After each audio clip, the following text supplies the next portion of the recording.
네, 그러면 3단원 넘어가겠습니다.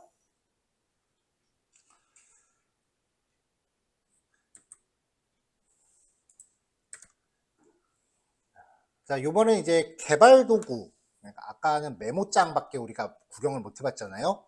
이제 코딩할 때 쓰는 프로그램을 깔 건데요. 그 전에 몇 가지 또 중요한 용어 정리 좀 하겠습니다. 자, 일단은 파일 확장자. 아까도 얘기했었죠. 파일 확장자는 파일의 종류를 의미하는 영단어예요. 파일 이름 뒤에 점으로 구별돼서 명시되는데 윈도우하고 맥은 기본적으로 이 확장자를 노출하지 않아요. 그래서 확장자를 노출하게끔 해야만 우리가 소스 파일을 확장자를 바꿔갖고 프로그래밍 언어에 맞게 세팅을 한다고요. 자, 텍스트 파일은 텍스트가 저장되어 있는 문서 파일이고 txt 확장자 갖는다 그랬죠? 그래서 실제로 보면은 파일 확장자들이 이렇게 노출이 되고 있잖아요, 지금. 근데 이게 맥이나 윈도우가 기본적으로 이게 노출되질 않아요. 자, 윈도우 11 기준인데요. 아무 폴더나 여시고 보기 메뉴 밑에서 표시 밑에 파일 확장명이라고 하는 항목을 선택하시면 확장자가 노출이 됩니다. 윈도우 10 같은 경우는요. 아무 폴더나 여시고요. 이 보기라는 메뉴 밑에 보시면은 파일 확장명이라고 체크박스가 있어요. 요거 선택하시면 돼요. 그러면 그때부터 이렇게 확장자들이 노출이 될 거예요. 자, 요거는 맥 화면이니까 넘어갈게요.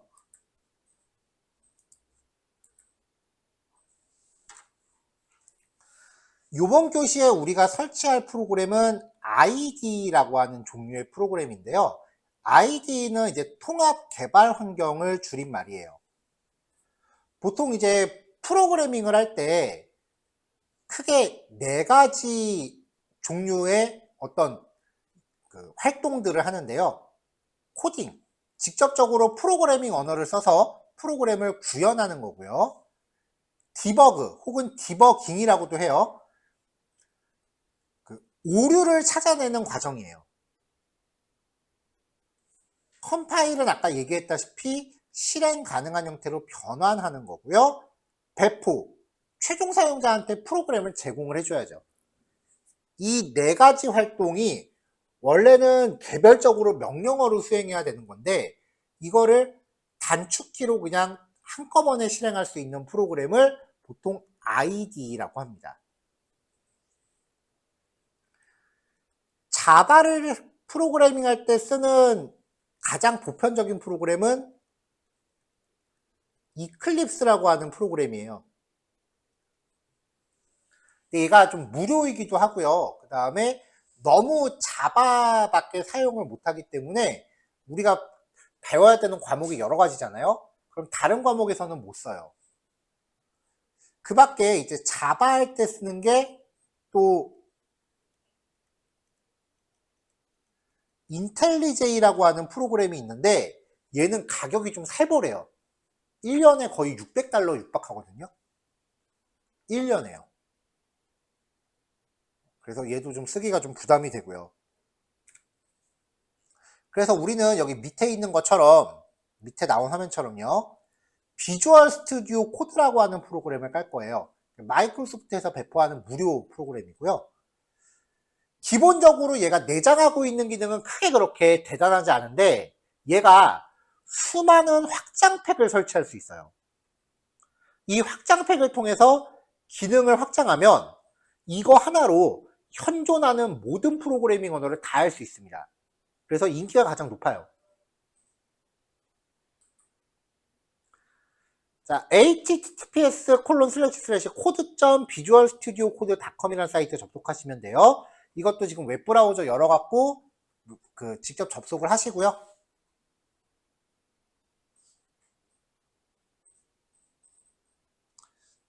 사이트 접속하시면 화면 중앙에 다운로드 버튼이 있어요. 이거 누르고 나면은 페이지가 넘어가고 2, 3초 정도 있다가 자동으로 다운로드가 돼요.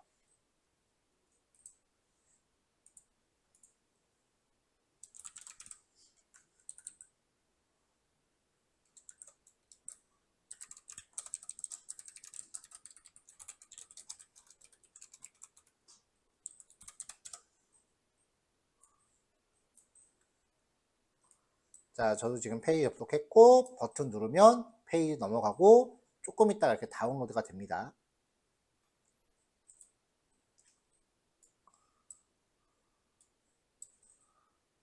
자, 여기 다운로드 있죠?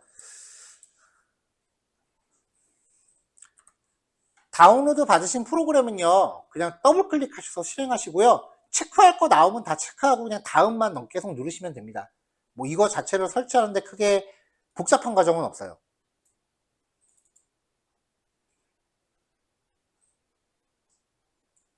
중간에 뭐가 안내창 나오면 그냥 무시하고 확인 누르시면 돼요.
자, 설치가 다 되셨으면 이제 프로그램 실행해 보시면 되고요.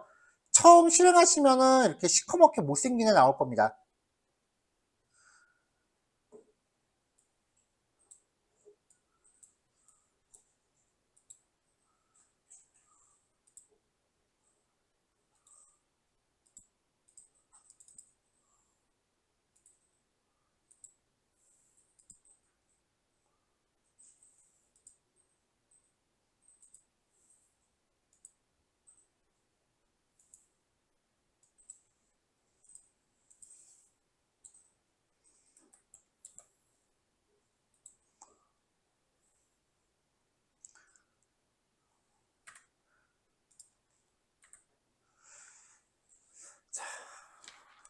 자, 그럼 이제 여기에 확장팩을 깔아서 좀 세팅을 해볼 거예요. 자, 공식 용어는 익스텐션이라고 부르는데요. 그냥 확장팩입니다. 기능을 확장하기 위해 설치하는 서브 프로그램이고요. 일단은 영문판이니까 한글판으로 먼저 바꿀게요. 여기 아이콘 중에 왼쪽에서 제일 밑에 있는 퍼즐같이 생긴 거 누르시면요. 이제 익스텐션 화면이 열려요. 여기다가 코리안이라고 검색어 넣으세요. 2번이에요. 그럼 이제 검색 결과가 나오는데 거기서 코리안 랭귀지 팩이라고 돼 있는 항목을 설치하시면 돼요. 인스톨 버튼 누르시면 되고요. 설치가 끝나면 화면 우측 하단에 적용하려면 재시작하세요라는 내용의 팝업 창이 영문으로 뜹니다. 여기서 버튼 Change Language and Restart 버튼 누르시면은 재가동이 될 거고요. 그러면 자동으로 한글판으로 세팅이 돼 있을 거예요. 자, 여기까지 한번 진행해 보세요.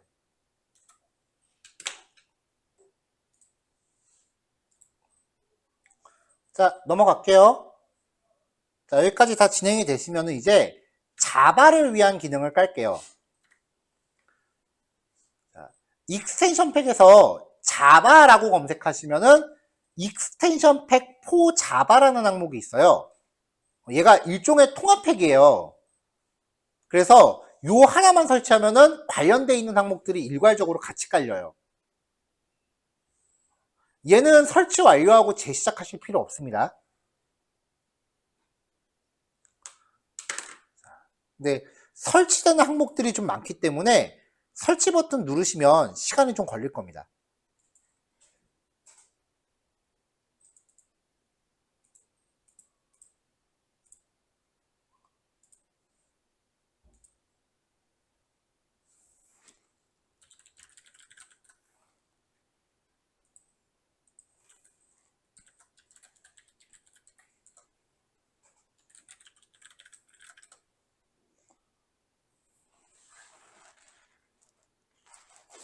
자, 요것도 설치하시는 시간 조금 산정해서 기다릴게요. 자, 또 다음 넘어가 보죠. 사실 이제 요 정도만 깔아도 충분히 우리가 실습을 할 수 있는데, 약간 좀 더 디테일을 잡아보자고요. 이제 비주얼 스튜디오 코드 왼쪽에 있는 아이콘 중에 제일 밑에 보시면은 톱니바퀴 버튼이 있어요. 요걸 누르면 하위 메뉴 중에 설정이라고 하는 항목이 있습니다. 얘가 기본 글자 크기가 다소 작아요. 그래서 그 글자 크기를 여기 설정 메뉴 들어가시면은 바로 글자 크기 이제 확인하는 공간이 있거든요. 글자 크기를 일단 한 16 정도를 일단 잡아 보시고요. 실제로 실습하면서 더 컸으면 좋겠다, 작았으면 좋겠다 그런 부분을 수치값을 바꿔가면서 확인을 해보세요. 따로 저장 버튼은 없습니다. 그냥 값만 입력하시면 돼요. 자, 그 다음에 설정 화면에서 자바 파람이라고 검색을 하시면 나오는 항목 중에 스크롤 조금 내리셔야 될 수도 있어요. 자바 밑에 일레이 힌트 밑에 뭐 파라미터 네임스 어네이블드 뭐 이런 옵션 값이 있을 거예요. 여기 있는 값을 논으로 바꿔주세요. 요거는 이제 자바 실습을 좀 하다 보면은 이제 이게 어떤 기능입니다라고 제가 얘기를 드릴 텐데, 이걸 처음에 켜놓으면 얘가 뭔가 코드에서 안내 메시지 같은 거를 보여주는데, 그것까지도 내가 타이핑해야 되는 실습 코드인 줄 알고 따라치시는 경우가 가끔 있어요. 오히려 혼동을 좀 줄 수 있는 요소이기 때문에 일단은 꺼놓을게요. 근데 나중에 이제 우리가 좀 알고 있는 내용이 쌓이면은 그때는 이걸 킬지 끌지를 여러분들 스스로 판단하실 수 있게 될 거예요.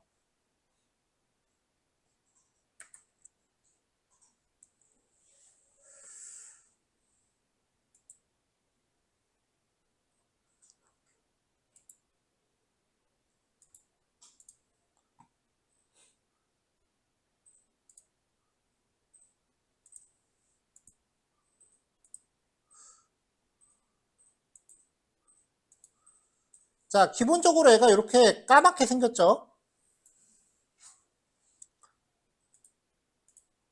제가 임의로 코드 파일을 아무거나 한번 열어보면은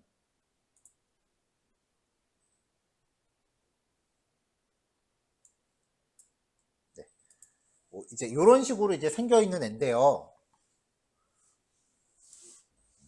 이제부터는 약간의 재미 요소예요.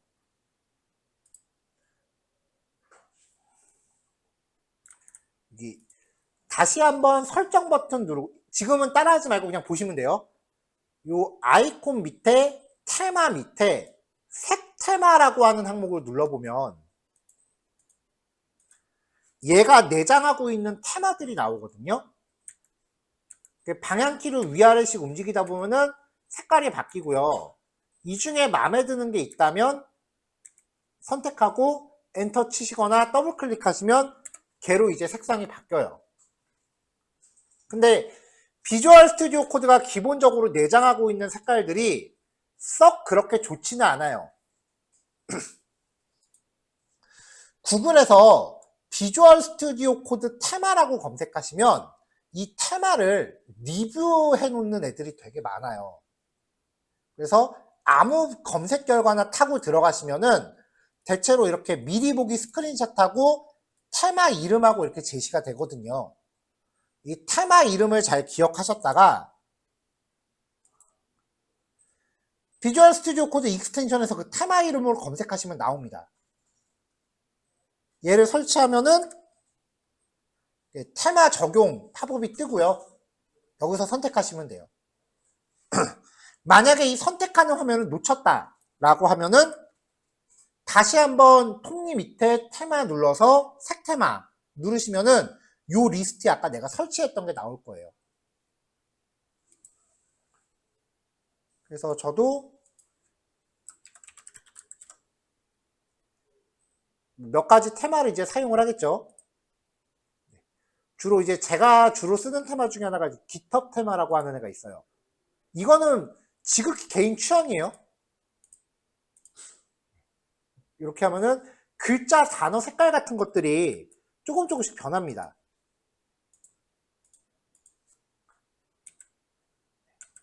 골라가면서 이제 취향에 맞는 거를 선택해서 쓰는 거예요.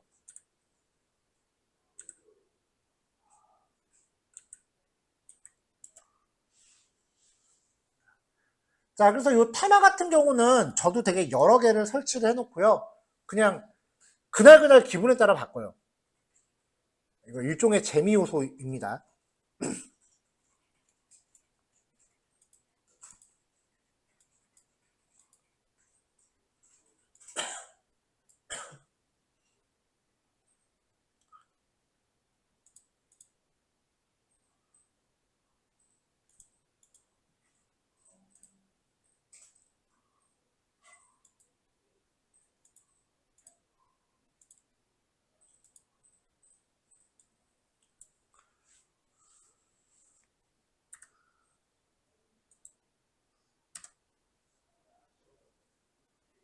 자, 그래서 이제 테마 적용 전, 테마 적용 후 비교하는 건데요.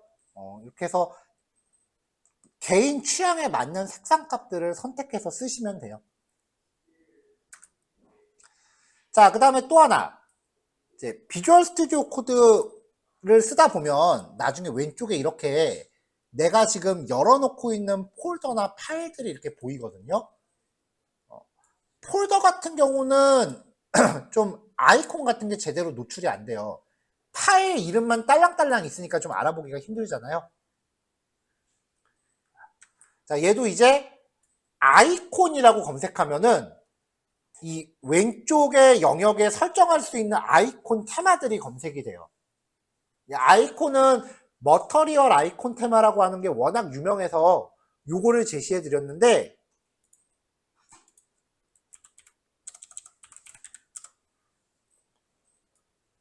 나오는 검색 결과 중에서 스크린샷 보시고 개인 취향에 맞는 아이콘 선택해서 까시면 됩니다.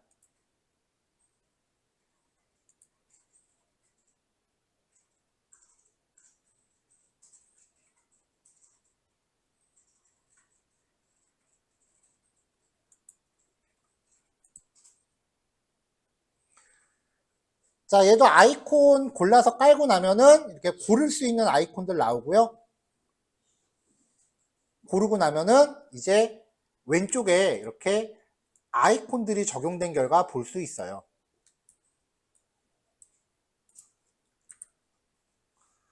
자, 나중에 아이콘 바꿀 때도 다시 한번 톱니 누른 다음에 테마 밑에 파일 아이콘 테마 누르시면은 설치되어 있는 아이콘 목록들 보입니다.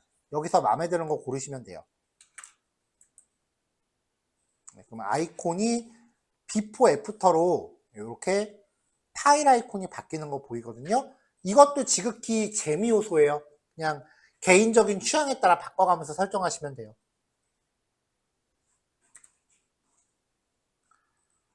자, 이렇게 해서 이제 비주얼 스튜디오 코드 설정까지 한번 해볼게요.